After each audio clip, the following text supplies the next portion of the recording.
ሰላም ሰላም ውድ አድማጮቼ ተከታዮቼ እንደምን ዋላችሁልኝ። ዛሬ አንድ መልእክት ለማስተላለፍ መጥቻለሁ። ይህ መልእክቴ ደግሞ አንድን ረዥም ታሪክ ያለውን ሕዝብ ታሪክ ይመለከታል። ይህ መልእክት ደግሞ ለብዙዎች እንዲደርስ የእናንተን ትብብር ጠይቃለሁ። መልእክቱ የሚመለከተው እኔንና እኔን ብቻ ነው። ማለት የመልእክቱ ባለቤት እኔ ስሆን ከኔ ውጭ ማንም ኃላፊነቱን መውሰድ የሚችል የለም። ይህ መልእክት ደግሞ ወቅታዊ መልእክት ነው። መልእክቱ የሚመለከተው አካል የትግራይን ሕዝብ ይመለከታል። ወቅታዊ የሆነ መልእክት ነው። አሁንም ደግሜ የምነግራችሁ በጣም አሳሳቢ የሆነ ነገር ስላለ ስለከበደኝ መናገር ግዴታ ሆኖ ተሰምቶኛል። ያው ይሄንን ሀሳብ የምናገረው የትግራይን ሕዝብ ከማክበርና የቆየውን ለረዥም ጊዜ ታሪካችንን ታሳቢ በማድረግ ነው። የትግራይ ሕዝብ ለእኛ ጋሻችን ነው። ለ3000 ዓመት አብረን ኖረናል። ብዙ ታሪኮችን ተጋርተናል፣ ሰርተናል። እንዲሁም ለኢትዮጵያ ደግሞ ምሰሶ የሆነ ሕዝብ ነው። የትግራይ ሕዝብ ከአማራ ሕዝብ ጋር ሆኖ እንደ ምሰሶ ይቆጠራል። ሌሎቹ ከዛ የሉም ማለት አይደለም። ግን ዛሬ የምናገረው ስለ ትግራይና አማራ ሕዝብ ጉዳይ ስለሆነ ይሄ የትግራይና የአማራ ሕዝብ አሁን ያለበት ሁኔታ በጣም አሳሳቢ ሁኔታ ላይ ስለደረሰ ይህን በተመለከተ መናገር ፈልጋለሁ። ጉዳዩ እንደሚመለከተው ነው። ከታሪክ ልጀምር። ከትግሬዎች ታሪክ እጀምራለሁ። ጸሐፊው ሪቻርድ ፓንክረስ እንደጻፈው ሁሉም ትግሬዎች በዚህ ታሪክ ያምናሉ አያምኑም የሚለውን በጥያቄ ምልክት ልተውና እኔ ስለማላቅ፣ ነገር ግን አንዳንድ የህወሓት አባላት የድርጅቱ ማለት ነው የህወሓት ድርጅት አባላት የሆኑ ሰዎች ብዙውን ጊዜ ደጋግመው ነግረውኛል። ስለዚህ ታሪክ የራሳቸው ታሪክ እንደሆነ አረጋግጠው ነግረውኛል። ትግሬዎች ከየት መጡ? አለፍ አለፍ ብዬ ይህንን ታሪክ ልጥቀስና የዚህ ታሪክ ባለቤት የጸሐፊው ይሆናል።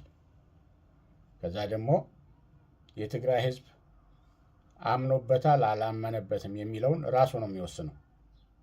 በዚህ በኩል የእኔ ጽሑፍ አይደለም። ጽሑፉን እንዳለ ግን አነባዋለሁ።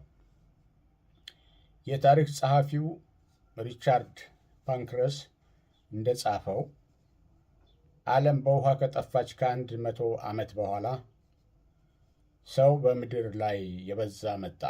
ከዛ ውስጥ ትግሬዎች ነበሩ ይላል ጸሐፊው።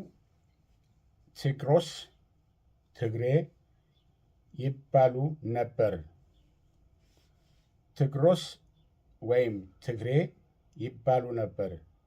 የባቢሎንን ግንብ ለመስራት ከመከሩት ሰዎች መካከል ትግሬዎች ነበሩ። እግዚአብሔር ሰዎችን በቋንቋ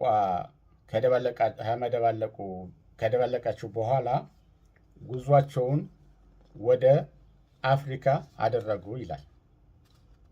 አንድ ሁለተኛው ጉዞ ወደ ግብፅ የሚለውን ስንመለከት አለፍ አለፍ ብዬ ነው። ታሪኩ በጣም ሰፊ ነው። እኔ የሚያስፈልጉኝን አርስቶች ነው የወሰድኩት። ወደ ግብፅ ካመሩ ከዛ ለብዙ ዘመን የማያባራ ጦርነት ካደረጉ በኋላ ጦርነቱን አሸነፉ። አገሪቱንም ወረው ለብዙ ዓመት ያዙ። አገሪቱን ወረው ለብዙ ዓመት ያዙ ወይም ኖሩ ይላል። ሶስተኛው ከግብፅ ወደ ሱዳን ይላል። ከብዙ ዓመታት በኋላ በአካባቢው ማህበረሰብ ከፍተኛ ተጽዕኖ ደረሰባቸው እና መሰደድ ግድ ሆነባቸው። በተደረገባቸው በጦርነት ብዙ መከራ ደረሰባቸው ይላል። ይሄ ታሪኩ እንደዚህ ትክክል ከሆነ ይሄ መከራ እንደደረሰባቸው ይናገራል። ግማሻቸው ወደ እስራኤል፣ ግማሾቹ ወደ ሱዳን ተሰደዱ ነው የሚለው። በጣም አሳዛኝ ታሪክ ነው። ተበትነዋል፣ ተሰደዱ ይላል። ከዛ ሱዳን ምራዊ እና አክሱም ላይ ሆነው ነገሱ ካለ በኋላ 2500 ዓመት በእጃቸው አድርገው ገዙ ይላል። ይህ ነገር በጣም ረዥም ነው። ሁሉን ለመዘርዘር ረዥም ሰዓት ይጠይቃል። አለፍ አለፍ ብዬ እነዚህን ነገሮች ለማየት እሞክራለሁ። ይቅርታ። ትግሬዎች ተዋጊዎች ናቸው ይላል። ቀጥሎ ቴግሮስ ኃይለኛ ተዋጊዎች ናቸው ይላል። ይህ የተገኘው የትግራይ ቲግሮስ ከሚለው ነው ይላል። አሁን አንዳንድ ነገሮችን እንመልከት። እነዚህ ሰዎች ያለፉባቸው ታሪኮቻቸው እንደሚያሳዩን አንደኛ ከባቢሎን ተሰደው ወደ ግብፅ በሄዱ ጊዜ እዛ አካባቢ ጦርነት አድርገው የአካባቢውን ማህበረሰብ ወግተው ገለው አባረው ያን አካባቢ ተቆጣጥረው የሚረግጡት ረግጠው አገር መንግስት መስርተው እንደ አስተዳደሩ እንደገዙት ይናገራል። የሚያሳዝነው ግን ከብዙ ጊዜ በኋላ ደግሞ በአካባቢው የነበሩ ሰዎች እነዛ የተፈናቀሉ ባለርስቶች ተመልሰው ወግተው ትግሬዎችን አሸንፈው በታትነዋቸው ግማሾቹ ወደ እስራኤል ሲሰደዱ፣ ግማሾቹ ወደ ሱዳን እና ወደ አክሱም እንደመጡ ይናገራል እዚህ ታሪክ ላይ። እሺ፣ የኔ ምልከታዎች እዚህ ላይ እንደሚከተለው አድርጌ ገልጻቸዋለሁ። አንድ፣ በዚህ ታሪክ ውስጥ በጣም ተሰደዋል። በስደታቸው እና በጦርነት ምክንያት ቁጥራቸው ቀንሷል። የትግራይ ሕዝብ ረዥም ታሪክ ያለው ሆኖ እያለ ለምንድን ነው ቁጥሩ በዚህ ደረጃ ያለው? ከ5 እስከ 7 ሚሊዮን ባለው ደረጃ እንዳለ ነው አሁን ግምቶቹ የሚያሳዩት በኢትዮጵያ ውስጥ። ታሪኩ ግን በጣም ረዥም ዓመታትን ያስቆጠረ ታሪክ ያለው ሕዝብ ነው። ለምንድን ነው አናሳ ሆኖ እስካሁን የቆየው ለሚለው ጥያቄ ምንም ጥርጥር የለውም። በጦርነት ያልቃሉ፣ ይበተናሉ። እዚህ ግብፅ ላይ ባደረጉት ጦርነት ግማሹ ወደ እስራኤል ሄደ ነው የሚለው። ወደ እስራኤል የሄደው የት እንደሄደ አይታወቅም። ምንም ስለዛ የሚናገር ነገር የለም። ወደ ሱዳን የተሰደደውን ግን አክሱምና መራዊ ነገሱ ብሎ ያስቀምጠዋል። ይሄ በጣም የሚያሳዝን ታሪክ ነው። ያሳዝናል በጣም። የሌላን ህዝብ በመግደል እና በማፈናቀል ርስትና ሀብቱን ይወርሳሉ። የኔ ምልከታ ነው። ሁለተኛው ምልከታ ይህን ያደረጉት ግብፅ ላይ ያደረጉት ይህን ነው። የዛን አካባቢ ነዋሪዎች በመግደል በማፈናቀል ሌሎችንም እንደዚሁ ረግጠው በመግዛት ነው እዛ ላይ የሰለጠኑት የነገሱት። ሁለተኛ ወደ ሱዳን ሲመጡም እንደዛው ነው ያደረጉት። ሶስተኛው ከሰው ጋር አብረው መኖር አይወዱም ይላል።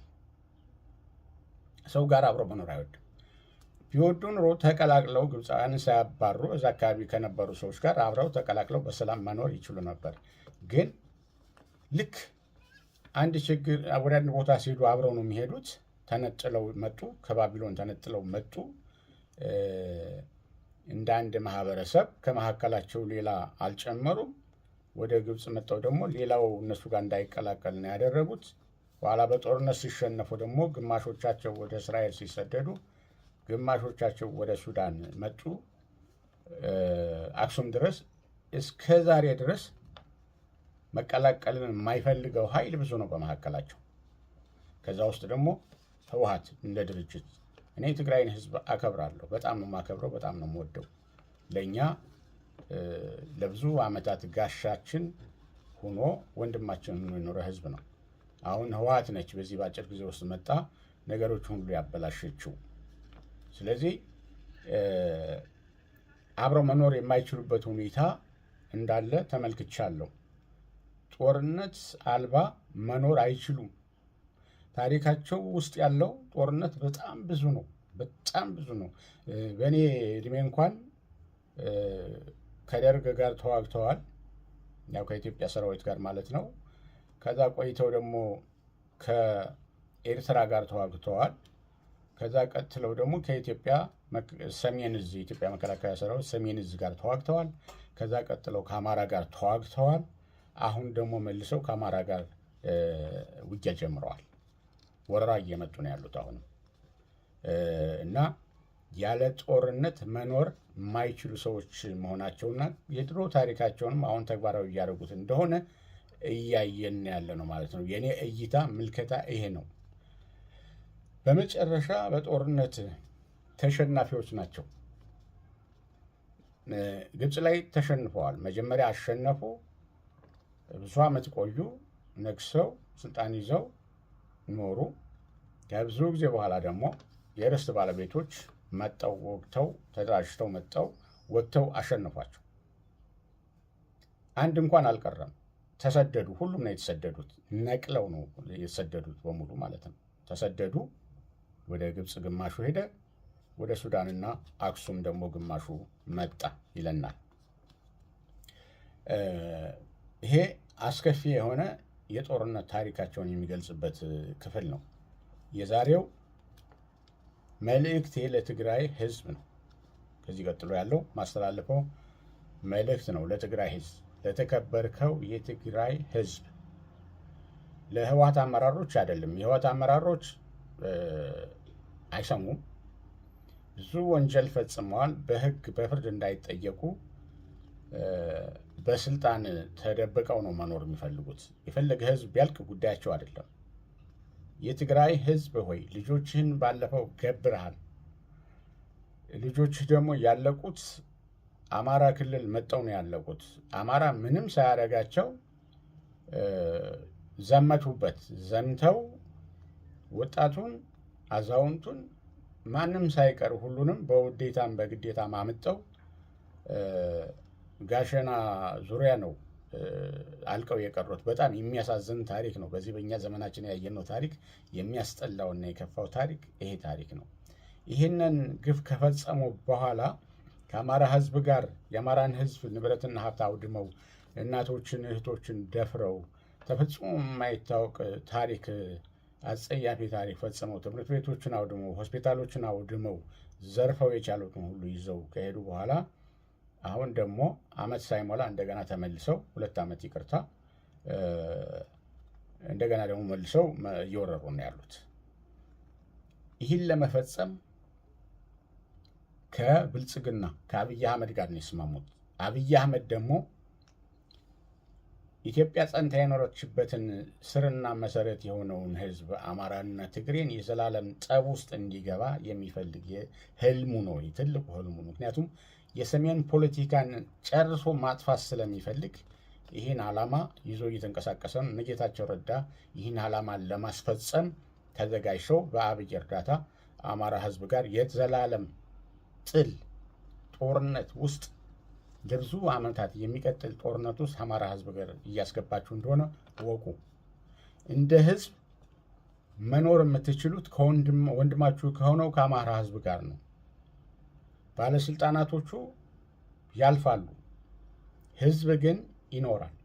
ስለዚህ ይህ ህዝብ መኖር የሚችለው ከአማራ ህዝብ ጋር ነው። በግንባር ቀደምነት መኖር የምትችሉት ከአማራና ከአፋር ህዝብ ጋር ነው። በኩታ ገጠም ጎረቤት የሆነው ችግር እንኳን ቢኖር፣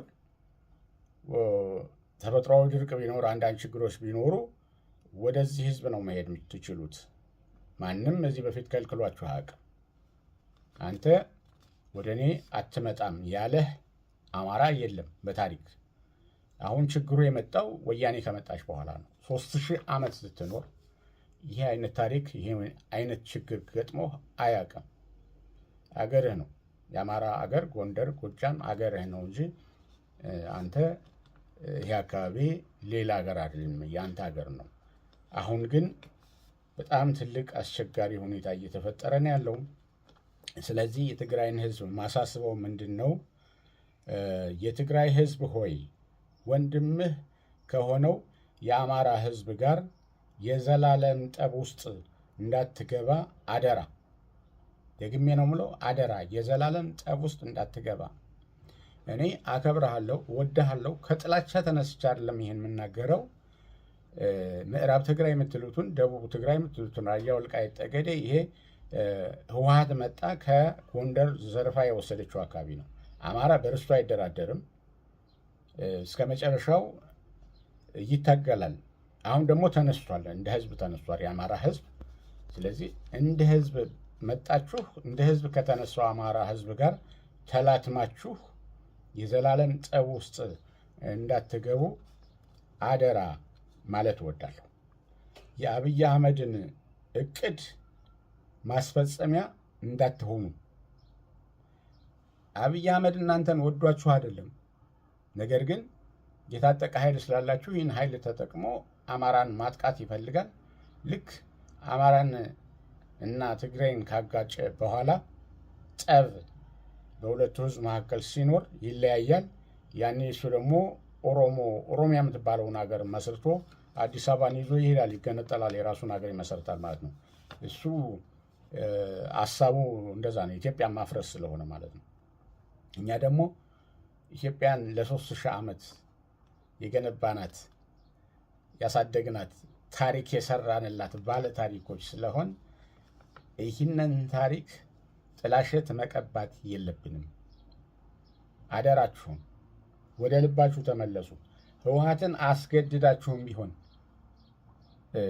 ለውጥ አምጡ። ወደዚህ አይነት ግጭት ውስጥ እንዳትገቡ። ችግሮቹ በመነጋገር በሰላማዊ መንገድ የሚፈቱ ይሁኑ እንጂ ጦርነት ውስጥ እንዳትገቡ አደራ አደራ አደራ አላለሁ ደጋግሜ።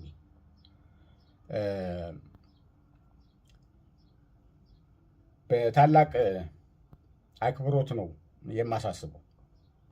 ወያኔ ከመምጣቱ በፊት 3000 ዓመት ከአማራ ህዝብ ጋር አብረህ ኖረሃል። ይህን አስበው፣ በደንብ አድርገህ አስበው፣ አስለው። 3000 ዓመት ማለት ቀላል አይደለም። አንድ ቀንም የመሬት ችግር፣ የዳር ድንበር ችግር ገጥሞ አያውቅም። እንደ ማንኛውም ማህበረሰብ የግለሰቦች ጠብ ሊኖር ይችላል። ሽማግሌዎች አሉ። በባህላችን ሽማግሌ ይከበራል፣ ካህናት ይከበራሉ። በካህናት በሽማግሌዎች እርቆች ይፈጸሙ ነበረ። አሁን ከዛ በላይ የሆነ ነገር ነው እየመጣ ያለው። እነዚህን ባህሎቻችን፣ እሴቶቻችን ሁሉ የሚያጠፋ ኃይል ነው መጥቶ ያለው። የትግራይ ሰላማ ነው የሚባል ቤተክርስቲያን መስርታችኋል። ከኢትዮጵያ ተዋህዶ ቤተክርስቲያን ተነጥላችሁ ማለት ነው። ይህ ምን እንደሚያሳይ ደግሞ ራሳችሁ አስቡበት። እኔ ስለ ሃይማኖት ገብቼ ብዙ መናገር አልፈልግም። ያለሁት ፖለቲካው ላይ ነው። ወያኔ ከመምጣቷ በኋላ ግን እነሆ 33 ዓመት መሆኑ ነው። የሆናት ነው 33 ዓመት የሆናት ነው። ከዛን ጊዜ ጀምሮ አንተ የትግራይ ህዝብ መከራ ውስጥ ገብተሃል። ቤትም ቦታ ላይ ወይ ባለ ጊዜ ተብለህ በወያኔ ያለ ጊዜ ባለ ጊዜ ተብለህ ስም ሲጠፋ ነበር። በአብይ ጊዜ ደግሞ ጁንታ ተብለህ እየተሳደድክ ከየቦታው እየታሰርክ እየተፈናቀልክ ንብረትህ ሀብትህ እየተወረሰ እዚህ ድረስ ደርሰሃል። ያ ሁሉ ህዝብህ አልቋል። አብይ አህመድ የትግራይን ህዝብ ጨፍጭፏል። የአማራን ህዝብ አሁን እንደሚጨፈጭፈው የትግራይን ህዝብ ደግሞ ጨፍጭፏል። እነ ደብረ ጽዮን የዚህ ሁሉ ኃላፊዎች ናቸው። እነ ደብረ ጽዮን የብአዴን ባለስልጣናት፣ ህወሓት ሰራሾች ብአዴኖች፣ የአብይ ግሩፕ በሙሉ እንዳለ ተሰባስበው ሁሉም ወንጀለኞች በአንድ ላይ ሆነው ህዝብን እንደ ህዝብ እያጠፉ ነው ያሉት። ስለዚህ አደራ እምላችሁ ደጋግሜ ከአማራ ህዝብ ጋር ዘላለማዊ ጠብ ውስጥ የሚያስገባ ጦርነት፣ የእብደት ውስጥ እንዳትገቡ። ከቻላችሁ እነ ጌታቸው ረዳን አስቁሙ። ማውረድ ማስቆም ትችላላችሁ። ወደ አማራ ክልል አካባቢ እነዚህ በ87 የተወሰዱ በ83 ዓመተ ምህረት የተወሰዱ ወደ ትግራይ የተጠቃለሉ የአማራ አካባቢዎች የጎንደርና የወሎ አካባቢዎች እነዚህ ቦታዎች የግጭት ቦታ ሳይሆኑ የትግራይና የአማራ ህዝብ በጋራ እየኖረበት የሚኖርበት አካባቢ ነው እንጂ የጦርነት አካባቢ የመተላለቅ እርስ በርስ የመተላለቅ አካባቢ መሆን የለበትም። ይህ ህዝብ የአማራና የትግራይ ህዝብ እዛ አካባቢ ላይ ካለቀ በኋላ ማን ነው መጥቶ የሚኖረው? ማን ነው የሚጠቀመው? ጠይቅ እስኪ፣ አስብበት። ይሄን ለመናገር ነው ዛሬ በዚህ ልክ የመጣሁት። በጣም አከብራችኋለሁ። ሁሌም የአማራና የትግራይ ህዝብ አብሮ ይኖራል ብዬ ተስፋ አረጋለሁ። እንደ ድሮ ይመለሳል ብዬ ተስፋ አረጋለሁ። እኔ በጣም የምወዳቸው ጓደኞች አሉ፣ በጣም ማከብራቸው የምወዳቸው። አንዳንዶቹ ደግሞ ጥለውኝ ይሄዱ አሉ። ህወሓት ሌባ ነች ብዬ ስለተናገርኩኝ ህወሓትን ነካህብን ብለው የሄዱ ጓደኞች አሉ። የሄዱ ችግር የለም። መሄድ ከፈለገ የፈለገ ሁሉ ይሂድ። ምንም አያመጣም፣ ምንም አያደርግልኝም፣ ምንም አላደርግለትም። ህወሓትንም ከጥፋቷ አያድናትም፣ ከመጥፋቷም አያድናትም። ህወሓት አፈር ልሳ ተንቤን በረሃ ገብታ ተመልሳ መጣለች። የትግራይን ህዝብ ግን ችግር ውስጥ ከተዋለች። ልጆቹን በልታለች። እናቶች እያለቀሱ ናቸው። በጣም ያሳዝናል። እናቶች ሲያለቅሱ ሳይ ህወሓትና የትግራይ ህዝብ አንድ ነው ለሚሉኝ ሰዎች እኔ አይገባኝም። እንዴት ብለው አንድ ሊሆኑ ይችላሉ? እናቶች እያለቀሱ ናቸው። 3 ልጇን 4 ልጇን 2 ልጇን ያጣች እናት እያለቀሰች የምትበላው አጣ ሳይ ውስጤ አንጀቴ ያራል። አማራና ትግሬ እኮ ባህሉ አንድ፣ መልኩ አንድ፣ ይሉንታ የነበረው ይሉንታ የሚባለው ባህል ያለው ህዝብ አማራና ትግሬ ነው በይሉንታ የሚታወቀው። ትግሬ ቤት ሂጄ የሰጡኝን መብላት እችላለሁ። ምክንያቱም ትግሬ የሚበላውን አውቃለሁ፣ እኔ የምበላውን ደግሞ ትግሬ ያውቃል። አንድ ቤተሰብ ነን። 2 ቤተሰብ ሳንሆን አንድ ቤተሰብ ነን። አሁን ዛሬ ለያይተው ለእርስ በርሳችን ሊያዋጉን ሊያጨራርሱን ነው እየጣሩ ያሉት። ይህን የሚያደርጉት ደግሞ ያው የታወቁ ወንጀለኞች ናቸው ማለት ነው። ስለዚህ እናንተ በህወሓት የምትመሩ ከሆነ አሁን ደግሜ የምናገረው ህወሓት እናንተን የሚመራችሁ ከሆነ የእናንተ ችግር ማቆሚያ አይኖረውም። ከዚህ በፊት በጽሁፍ ለትግራይ ህዝብ ምክር ብዬ የጻፍኳቸው ጽሁፎች 3 ጊዜ የጻፍኳቸው ረዣዥም ጽሁፎች ነበሩ። በነዛ ጽሁፎች ውስጥ ህወሓት ለትግራይ ህዝብ እንደ ካንሰር በሽታ ነው ብዬ ጽፌ ነበረ። የካንሰር በሽታ የተጎዳ አካል ተቆርጦ ካልወደቀ በስተቀር ሌላውን ሁሉ አካል ጨርሶ እስከሚያጠፋ እስከሚገል ድረስ አይልቅም። ህወሓት ደግሞ በትግራይ ህዝብ ላይ ተጣብቆ የትግራይ ህዝብ ጨርሶ እስኪያጠፋ ድረስ የማይለቅ ነው። ይህን ተናግሬያለሁ። አሁንም እርግጠኛ ሆኜ ይህን ደግሜ እናገራለሁ። የትግራይ ህዝብ በህወሓት እየተመራ ሰላም ያገኛል ብሎ ማሰብ ዘበት ነው። ምክንያቱም ህወሓት ፖለቲካውን መሰረት ያደረገው በጥላቻ ነው። በጥላቻ የተመሰረተ ስለሆነ ፖለቲካው ሁሌ ጠላት አለው። ጠላት ብሎ የሚያየውን የሚያስበውን ህዝብ ደግሞ ወይም ደግሞ አካል እሱን ለመውጋት፣ እሱን ለማጥፋት፣ እሱን ለመግደል ነው የሚዘጋጀው ሁልጊዜ በጠላትነት። እንደዚህ አይነት ፖለቲካ መጨረሻው ጥፋት ነው፣ መጠፋፋት ነው። አየ ነው ስልጣን ይዞ የሀገሪቱን ታላቂቱን ሀገር የበላይ ስልጣን ይዞ ትንሽ ከሄደ በኋላ ምን እንደሆነ ደግሞ አይተነዋል መጨረሻ ላይ። ምክንያቱም የብሔር ፖለቲካ የመጣው ከፈረሱበት የብሉይ ኪዳን ህዝቦች አብረው ይኖሩበት ከነበረው ኑሮ የፈረሱበት አንድ ሀሳብ አንድ ልብ ነበራቸው ይላል ማነው ዘፍጥረት 11 ላይ ስትመለከቱ።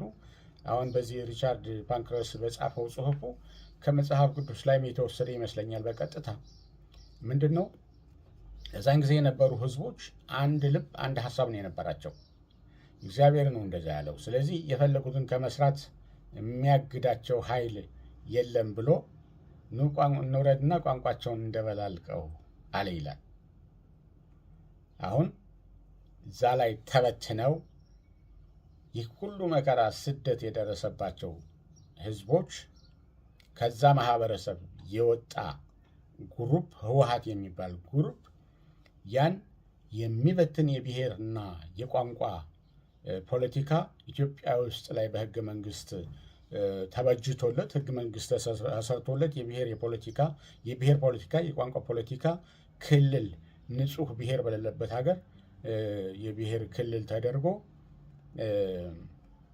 እርስ በርሳችን እየተጋጨን እርስ በርሳችን እንድንጠፋፋ ያደረገን የመበተኛ የብሔር ፖለቲካ ነው። ይህን ያደረገችው ህወሓት ናት። ለዚህ ሁሉ ኃላፊነቱን የሚወስደው ህወሓት ኢህአዴግ ነው። እነ ብአዴን ህወሓት ጠፍጥፎ የሰራቸው አገልጋዮች ናቸው፣ አሽከሮች እንጂ አዛዥ ዋና አዛዥ አራጊ ፈጣሪዎች አይደሉም። መታዘዝ ነው። ያጋሰስም ብሎ አለቅላቂ መሮት ሂድ ሲሉት ይሄዳል፣ ና ሲሉት ይመጣል፣ ሲጭኑት ይጫናል። ጭነትህን ቀይር ተብሎ ደግሞ ጭነት ሌላ ጭነት ሲሰጠው ይጫናል። ምንም ችግር የለበትም። መጫን ነው ሁልጊዜ ስራው። ጌታውን መቀየር ይችላል። ጌታውን ህወሓትን ቀይሮ አብይ ብልጽግናን ደግሞ ተጭኗል። አሁን ብልጽግና ደግሞ እንደፈለገ እያከራበተው ነው። በቃ ሆድኑ ይሞላል፣ ይጫናል። ችግር የለበትም ብአዴን። ስለዚህ አሁንም ይሄ የብሔር ፖለቲካ አቆርቆሶ ታሪካችሁን አጥፍቶ መከራ ውስጥ የከተታችሁ የብሔር ፖለቲካ